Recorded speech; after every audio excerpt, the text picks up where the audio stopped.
So I'm walking into my super scary basement. Going to change a filter. Had a guy out here with the heating, ventilation, electrical, plumbing, replacing my water heater, and he looked at my furnace and he said, "Hey, what's the deal? You got to change this filter more often." And so I looked at it. Oh, there goes my sump pump. Another project I'll be working on. Well, he said you should really replace your furnace air filter every month. And in the past, I'd just gone based on the instructions. It says right here, lasts up to 3 months. Well, apparently that's not true. If you want to keep your furnace in tip-top shape, you should really do it every month.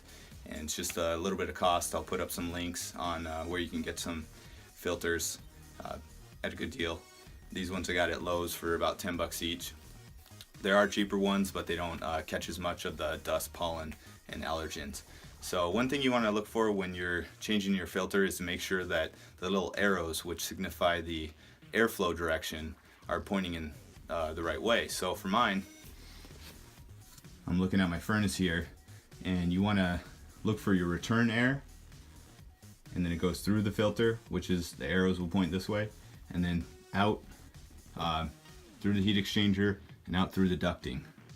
So the smaller ducts are usually your ducts that go out to your rooms. And if you look at the return air and you're looking for that, look for the larger ducts. And mine, see if I can get a better view, way back there in the basement, but comes from the floor grates that suck the return air down. One thing I wanted to mention was to seal up any areas that may be sucking air. And when I was putting this tape on for the filter right here, the tape just sucked right in there, showing that around the edges of the filter it was sucking air from the basement, which in my case, with all this dirt and moisture, it's a pretty smelly place down here. I don't want that air. Another thing you told me was check for these expansion.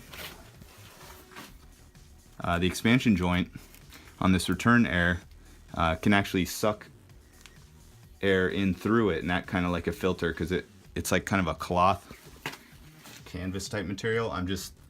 Yeah, there it is, and you can see how nasty and brown that is. So I'm working on it. I've got foil on these two sides, and I'm still working to seal that all the way up. So just a little tip for your furnace. I found a couple other things, like some condensate that was dripping down and causing some rust inside the furnace that I need to figure out. And but otherwise looking good. So here on these ducts, another tip was to seal these up. In this case, there's someone put duct tape here, but really you should try to use some mastic, which is like a rubber coating, or the foil tape works a lot better and doesn't deteriorate on all these joints as you go along, because air pushing out there will be air loss. You'll be losing out on some of your heat that's trying to get returned to the house.